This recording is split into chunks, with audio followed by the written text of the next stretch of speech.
MBG speak के साथ बिलाल होरी आपकी खिदमत में हाजिर है। तहरीक इंसाफ बल्ले के इंतखाबी निशान से महरूम हो चुकी है, लेकिन सवाल यह है कि क्या आला अदलिया माजी के बरक्स इस मामले में मदाखलत करते हुए PTI को रिलीफ देगी और तहरीक इंसाफ को बल्ले का इंतखाबी निशान वापस मिल पाएगा या नहीं। और अगर आम इंतखाबात के दौरान बैलेट पेपर पर बल्ले का इंतखाबी निशान नहीं होता तो इसके असरात और नताइज क्या होंगे। दूसरा अहम तरीन मामला जो है वो ये है कि PTI के बानी और कायद जनाब इमरान खान की इलेक्शन लड़ने की तमाम उम्मीदें दम तोड़ चुकी हैं, क्योंकि हाई कोर्ट के बाद सुप्रीम कोर्ट ने भी इस हवाले से उनकी दादरसी करने और रिलीफ देने से इनकार कर दिया है। तो आने वाले दिनों में क्या अमकानात हो सकते हैं, आज के शो में हम इसी हवाले से गुफ्तगू करेंगे। जैसा कि आप जानते हैं, मैंने अपने व्लॉग में बताया भी था कि जो जुमा का दिन है वो तवील अरसा के बाद PTI के लिए मुबारक साबित हुआ और दो बड़ी खुशखबरियाँ जो हैं सुप्रीम कोर्ट से PTI को मिली। दो अहम तरीन मामलात में PTI को रिलीफ मिला, लेकिन जहाँ ये दो अच्छी खबरें मिली वहाँ जुमा को रात गए PTI को एक बुरी और मनहूस खबर जो है वो मिली, और वो ये थी कि इलेक्शन कमीशन ऑफ पाकिस्तान ने तहरीक इंसाफ के इंट्रा पार्टी इलेक्शन को कलअदम करार देते हुए बल्ले का इंतखाबी निशान वापस ले लिया। इसका मतलब ये है कि बैरिस्टर गौहर अली अब तहरीक इंसाफ के चेयरमैन जो है वो नहीं रहे। तो इस फैसले के क्या असरात होंगे, क्या नताइज होंगे, तहरीक इंसाफ की मुमकिना हिकमत अमली जो है वो क्या हो सकती है, उन्हें क्या खोना पड़ सकता है, इस हवाले से भी जो है वो हम बातचीत करेंगे। लेकिन सबसे पहले हम ये जानने की कोशिश करते हैं कि क्या ऐसा पहले भी किसी सियासी जमात के साथ हो चुका है। माजी में जब कुछ सियासी जमातों के साथ ऐसा हुआ तो उनकी हिकमत अमली जो है वो क्या रही और इसके इंतखाबात में किस तरह के असरात जो हैं वो मुरतब हुए। वो जो इंसाफिये हैं जिनका सियासी शऊर 10 अप्रैल 2022 को बेदार हुआ और उन तारीख से मुतल्लिक जो उनका इल्म है, जो उनका जनरल नॉलेज है, उसका आगाज़ इसी दिन से ही होता है। उनसे माज़रत के साथ जो है मैं ये अर्ज़ करूँगा कि ऐसा पहले कई बार हो चुका है, ये कोई अनहोनी जो है वो नहीं है। पीपल्स पार्टी जब इसकी बुनियाद रखी जुल्फ़िकार अली भुट्टो ने, तो पीपल्स पार्टी का इंतखाबी निशान तलवार हुआ करता था, और ये इंतखाबी निशान उनके एक तो उनके नाम की मुनासबत से था कि जो पीपल्स पार्टी के कायद हैं, कायद अवाम जुल्फ़िकार अली भुट्टो, उनका नाम चूँकि जुल्फ़िकार था, उसी मुनासबत से तलवार का इंतखाबी निशान जो है वो लिया गया। दूसरा ये कहा जाता था कि ये जो तलवार है ये दरअसल हज़रत अली की जो है वो तलवार है। तो उस मुनासबत से इंतखाबी मुहिम पीपल्स पार्टी जो है वो चलाया करती थी। 1970 का इंतखाब हो, 1977 का इलेक्शन हो, ये दोनों इलेक्शन पीपल्स पार्टी ने जो है तलवार के इंतखाबी निशान पे लड़े।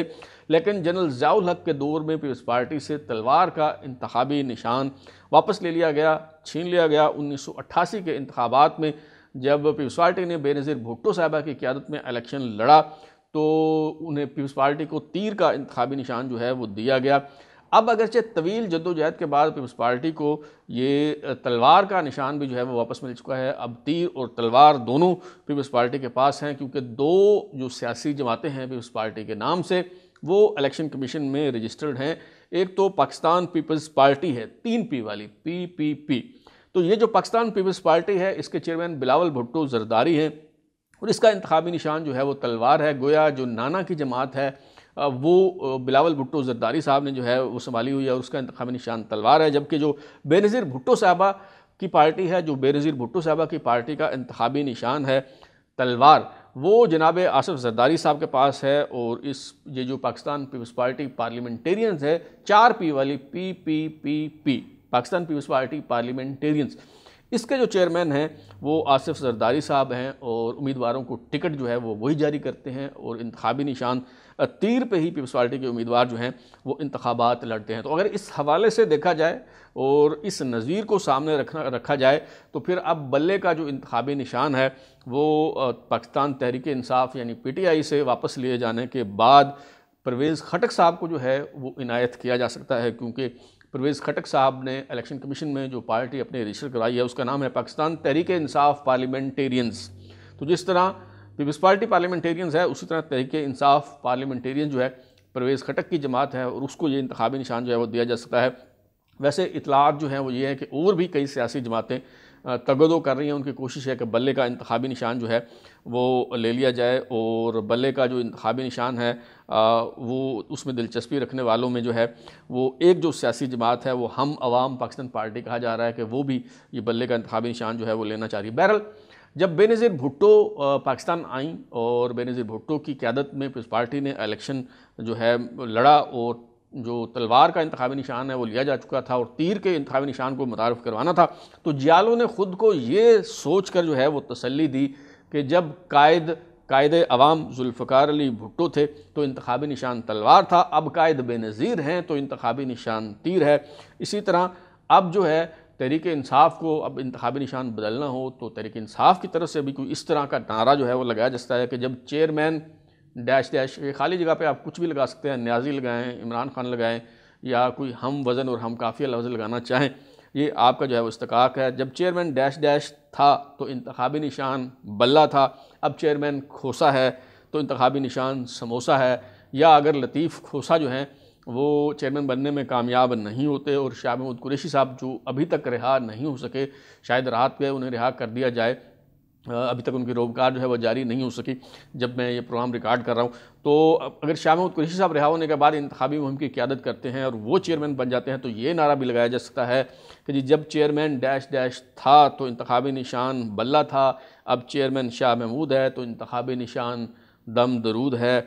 बहरहाल कुछ नासहीन तो ये भी कह रहे हैं कि पीटीआई को यू टर्न या फिर घड़ी का इंतखाबी निशान जो है वो लेना चाहिए।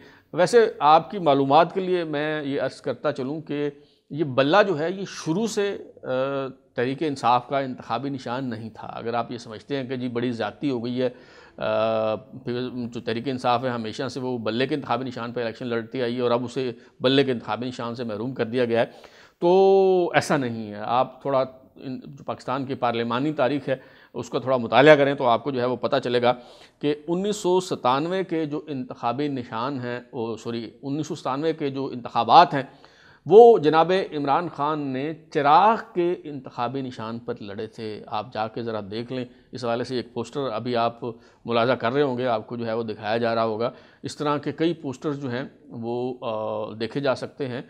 अगरचे उन दिनों में 2-2 हज़ार वोट हर हल्के में इमरान खान साहब को जो है वो मिला करते थे और वो इलेक्शन जो है वो उन्होंने चिराग के इंतखाबी निशान पर जो है वो लड़ा था। उनके पास कोई जादू का चिराग शायद जो है वो उस वक्त तक जो है वो नहीं हुआ करता था।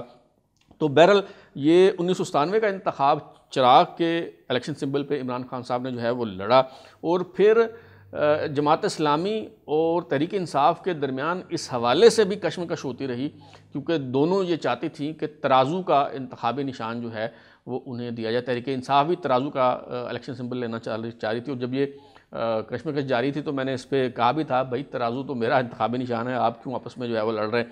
तो बहरहाल वो तराजू जो है इलेक्शन सिंबल वो जमात इस्लामी को मिल गया और पीटीआई ने जो है वो फिर बल्ले का इंतखाबी निशान जो है वो ले लिया और 2013 का इलेक्शन हो या 2018 का, ये दोनों इलेक्शन बल्ले के इंतखाबी निशान पर जो है वो लड़े। लेकिन 1997 का इलेक्शन चूँकि इमरान खान साहब चिराग के इंतखाबी निशान पर जो है वो लड़ चुके हैं, तो लिहाजा अब अगर वो चाहें तो जादू का चिराग जो है वो लेकर इंतखाबात में हिस्सा ले सकते हैं। और एक बार फिर मैं ये अर्ज़ कर दूँ कि ऐसा पहली बार जो है वो नहीं हुआ कि किसी सियासी जमात को इंतखाबी निशान से जो है वो महरूम किया गया है। पीपल्स पार्टी की मिसाल जो है मैं आपको दे चुका हूँ, लेकिन और कई सियासी जमातों से कई मौक़े पे जो है वो इस तरह से हुआ है कि इलेक्शन सिंबल जो है वो उनसे छीन लिया गया। मिसाल के तौर पर 1993 के इंतखाबात में मुस्लिम लीग से साइकिल का जो इंतखाबी निशान था वो छीन लिया गया था। मियाँ नवाज शरीफ साहब जो हैं वो हमेशा साइकिल के इंतखाबी निशान पे इलेक्शन लड़ते रहे, लेकिन 1993 में साइकिल का इंतखाबी निशान उन्हें नहीं मिला तो मुस्लिम लीग में बड़ी मायूसी फैली। इस हवाले से आखिरकार उन्होंने शेर के इंतखाबी निशान पे इंतखाबी मैदान में उतरने का फ़ैसला किया, लेकिन ये इंतखाबात मुस्लिम लीग हार गई थी शेर के इंतखाबी निशान पे। लेकिन शेर का इंतखाबी निशान फिर उन्होंने नहीं छोड़ा और आगे चल के उसी पे ही जो है मुस्लिम लीग इलेक्शन जो है वो लड़ती रही है। तो ये मुस्लिम लीग के साथ 2 मरतबा जो है वो हो चुका है और दूसरी मरतबा माजी करीब में ही ये हुआ था। आप शायद भूल जाते हैं या याद रखना नहीं चाहते तो आपकी जो है वो मर्ज़ी है। 2018 का जो सेनेट इलेक्शन था, आपको याद होगा कि सारा जो प्रोसेस है वो मुकम्मल हो चुका था, कागजात नामजदगी जमा हो चुके थे, बाकायदा टिकट जारी किए जा चुके थे, लेकिन ऐन वक्त पे सुप्रीम कोर्ट को इस्तेमाल किया गया प्री पोल रिगिंग के लिए। और चूँकि अदलिया भी उस वक़्त जो है वो प्रोजेक्ट इमरान का हिस्सा वो करती थी, लिहाजा सुप्रीम कोर्ट ने जो है वो ऐन वक्त पर आके ये फ़ैसला दिया कि मियाँ नवाज शरीफ साहब की जो नाअहली है, चूँकि वो ताहयात है, लिहाजा वो किसी पार्टी की किसी सियासी जमात की सरबराही नहीं कर सकते। तो पार्टी सरबराह की हैसियत से सुप्रीम कोर्ट ने उन्हें डिस्क्वालीफाई कर दिया था और ये करार दिया था सुप्रीम कोर्ट की तरफ से कि जो टिकट जारी किए गए हैं वो टिकट भी मनसूख तस्वर होंगे और ये उम्मीदवार जो हैं वो आज़ाद उम्मीदवार समझे जाएंगे। तो ये हुआ मुस्लिम लीग नून के साथ और ऐन मौके पे इंतखाबी निशान से मुस्लिम लीग के उम्मीदवारों को महरूम कर दिया गया और इसका नतीजा जो है वो ये निकला कि सेनेट के इलेक्शन में मुस्लिम लीग नून जो है वो अक्सरियत हासिल नहीं कर सकी। तो जैसे मैंने पहले कहा कि चूँकि अदलिया भी उस वक्त प्रोजेक्ट इमरान का हिस्सा हुआ करती थी, तो हाई कोर्ट हो, सुप्रीम कोर्ट हो, कहीं से कोई रिलीफ नहीं मिलता था, कोई जाए पनाह जो है वो नहीं हुआ करती थी। लेकिन अब तहरीक इंसाफ वालों के लिए तो जो है उन्हें हाई कोर्ट से भी रिलीफ मिल जाता है, सुप्रीम कोर्ट के दरवाजे भी जो हैं वो उनके खुले हुए हैं उनके लिए। और कल ही जुमा के दिन ही उन्हें 2 मामलात में जो है वो रिलीफ दिया गया है, मज़ीद भी रिलीफ जो है वो उन्हें दिया जा सकता है। और जस्टिस अतन मिनल्ला ने तो पूरा एक इजाफी नोट जो है वो उनके हक़ में जो है वो लिख छोड़ा है। तो अब सूरत हाल मैं समझता हूँ कि 2018 से जो है वो कदरे मुख्तलिफ है। तो अहम तरीन सवाल ये है कि अब इस पर PTI करेगी क्या। ज़ाहिर है इसको चैलेंज तो किया जाएगा। अब PTI किसी भी हाई कोर्ट पे में इस फैसले को, इलेक्शन कमीशन के इस फैसले को चैलेंज कर सकती है। तो PTI कहाँ जाएगी? Islamabad high court, Lahore high court, Peshawar high court, कहाँ से जो है वो रजू किया जाएगा? मेरा ख्याल है कि इस हवाले से chief justice Lahore high court ने दाना डाला है PTI को और चीफ जस्टिस की तरफ से ये कहा गया है कि जी चूँकि इंतखाबी उज़रदारियों के हवाले से, इतराज़ात के हवाले से और उम्मीदवारों की दाद-रसी का मामला जो है वो दरपेश है, लिहाजा जो हाई कोर्ट है उसकी छुट्टियां मनसूख कर दी गई हैं। अब हफ्ता एतवार पीर को जो है वो लाहौर हाई कोर्ट जो है वो खुली रहेगी। एक तरह से ये दावत दी गई है PTI को कि जी आएँ, हमारे पास हमारे दरवाजे खुले हैं, हम आपकी दाद-रसी करने के लिए जो है वो तैयार है। लेकिन देखना ये होगा कि क्या PTI ये दाना चुगती है और एक बार फिर ट्रैप में फंस जाती है, जाल में फंस जाती है, जो दरअसल एस्टेब्लिशमेंट का जो है वो बिछाया हुआ जाल है, या फिर समझदारी का मुजाहरा किया जाता है PTI की तरफ से और लाहौर हाई कोर्ट जाने की बजाय इंतज़ार कर लिया जाता है। क्योंकि अगर पेशावर हाई कोर्ट पिटीशन दायर करनी है तो उसके लिए कुछ दिन इंतज़ार करना होगा, क्योंकि हफ्ता एतवार पीर 3 छुट्टियां हैं। अब मंगल को ही पिटीशन जो है वो डाली जा सकेगी। तो मेरा ख्याल है, उम्मीद यही है कि PTI जो है वो पेशावर हाई कोर्ट को तरजीह देगी और मंगल को पेशावर हाई कोर्ट का में पिटीशन दायर की जाएगी। और अगर वहाँ से दाद-रसी नहीं मिलती बिरफर्ज़ महाल तो फिर सुप्रीम कोर्ट से भी रजू किया जा सकता है, सुप्रीम कोर्ट का दरवाज़ा भी जो है वो खटखटाया जा सकता है। तो ये तो है वो कानूनी पोजीशन। लेकिन अगर फ़र्ज़ किया कि हाई कोर्ट के बाद सुप्रीम कोर्ट से भी रिलीफ नहीं मिलता, बल्ले का जो इंतखाबी निशान है वो वापस नहीं मिलता, तो क्या होगा? तो ऐसी सूरत में PTI जो है उसके पास ये एक ऑप्शन मौजूद है कि किसी भी सियासी जमात के साथ PTI जो है वो इत्तेहाद कर ले। इस हवाले से PTI के साबिक चेयरमैन, ज़ाहिर है अब साबिक ही हो गए, बैरिस्टर गौहर अली, तो उन्होंने ये जो कहा है और वो मुसलसल ये बात कर रहे हैं कि जी कौमी असम्बली में 70 मखसूस नशिस्तें हैं और अगर चारों सूबाई असम्बलियों और कौमी असम्बली की मखसूस नशिस्तें मिलाई जाएँ तो 227 मखसूस नशिस्तें हैं मुल्क भर में, और ये उन्हें मिलती हैं जो किसी इंतखाबी निशान पे जो है वो इलेक्शन लड़ते हैं। और अगर इंतखाबी निशान छीन लिया जाता है PTI से तो PTI को जो है ये मखसूस नशिस्तें नहीं मिल पाएंगी। मेरा ख्याल है कि उनका दावा जो है ये मुबालगा आराई पे मबनी है। हकीकी सूरत हाल जो है वो कुछ थोड़ी सी मुख्तलिफ है। जैसे मैंने कहा कि PTI अगर चाहे तो किसी भी सियासी जमात के साथ इत्तेहाद कर सकती है। 175 रजिस्टर्ड जमातें हैं इलेक्शन कमीशन में, और जिस तरह से 2018 में हुआ था कि कल-अदम जमातुद दावा ने जो सियासी जमात बनाई थी मिली मुस्लिम लीग, जब उसे इंतखाबी निशान नहीं मिला तो अल्लाह अकबर तहरीक से मुआहदा किया गया और उसके इंतखाबी निशान पर अपने उम्मीदवार जो हैं वो खड़े किए गए। इसी तरह PTI जो है वो भी अपनी इत्तेहादी जमात जो शेख रशीद साहब की जमात है अवामी मुस्लिम लीग, उसके साथ इत्तेहाद कर सकती है और अंडरस्टैंडिंग के तहत कलम दवात के निशान पर अगर इलेक्शन लड़ा जाता है तो मखसूस नशिस्तें जो हैं वो भी उससे भी PTI महरूम नहीं होगी और वो PTI के हिस्से में जो है वो बिल्कुल आएंगी। अवामी मुस्लिम लीग के अलावा और भी किसी सियासी जमात के साथ जो है वो इत्तेहाद किया जा सकता है। और ऐसी सूरत में मखसूस नशिस्तें, ज़ाहिर है मखसूस नशिस्तें उस सूरत में नहीं मिलती जब आपके सारे कैंडिडेट आज़ाद इलेक्शन लड़ते हैं। अभी तो आपके पास ऑप्शन है, आप किसी भी सियासी जमात के साथ इत्तेहाद कर सकते हैं, कोई भी इंतखाबी निशान जो है वो ले सकते हैं। अभी आपके पास ऑप्शन जो है वो ख़त्म नहीं हुए। अलबत्ता यूँ महसूस होता है कि तहरीक इंसाफ के बानी जनाब इमरान खान के लिए जो ऑप्शन है वो तकरीबन ख़त्म हो चुके हैं। उसकी वजह यह है कि इमरान खान साहब जो हैं उन्हें तोशाखाना केस में सज़ा हुई है, और अगरचे तोशाखाना केस में सज़ा उनकी मुअत्तल हो चुकी है, ज़मानत उन्हें जो है वो दी जा चुकी है, लेकिन सज़ा मुअत्तल होने से ख़त्म नहीं होती, सज़ा जो है वो कलअदम नहीं हुई, और जब तक सज़ा कलअदम ना हो उस वक्त तक नाअहली बरकरार रहती है। इस हवाले से इस्लामाबाद हाई कोर्ट से भी रजू किया गया था और इस्तदा की गई थी कि जी सिर्फ़ जो सज़ा जो है वो मुअत्तल करना और ज़मानत देना जो है वो काफ़ी नहीं है, बल्कि इस हवाले से सज़ा को कलअदम करार दिया जाए ताकि नाअहली ख़त्म हो सके। इस्लामाबाद हाई कोर्ट के चीफ जस्टिस आमिर फ़ारूक ने ये इस्तदा मुस्तरद कर दी, जिसके बाद सुप्रीम कोर्ट से रजू किया गया आज यानी कि हफ्ता को, और सुप्रीम कोर्ट से इस हवाले से कहा गया था कि जी अपील के साथ जो मुंसलिक दस्तावेज़ात हैं वो मुकम्मल नहीं हैं, और कहा गया है कि जी अगर आप चाहें तो ये इतराज़ात दूर करके 6 जनवरी तक जो है वो दोबारा इस दरख्वास्त को दायर कर सकते हैं। और PTI की ये इस्तदा जो है वो नहीं मानी गई कि इतराज़ात के साथ ही इस दरख्वास्त को समाअत के लिए मुकर्रर कर दिया जाए।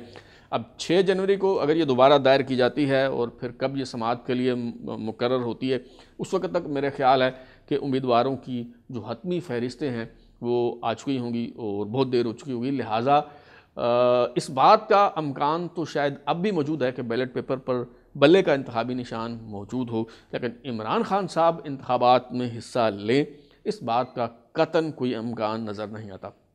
अब तक के लिए इतना ही। बिलाल हुरी को इजाज़त दीजिए, फिर मुलाकात होगी। अगर आपको हमारा शो पसंद आया तो उसे लाइक करें, कमेंट करें, शेयर करें, और हमारा चैनल सब्सक्राइब करने के बाद बेल आइकन यानी घंटी ज़रूर दबाएं ताकि आपको नई वीडियोज़ की नोटिफिकेशन मिलते रहें। बहुत शुक्रिया।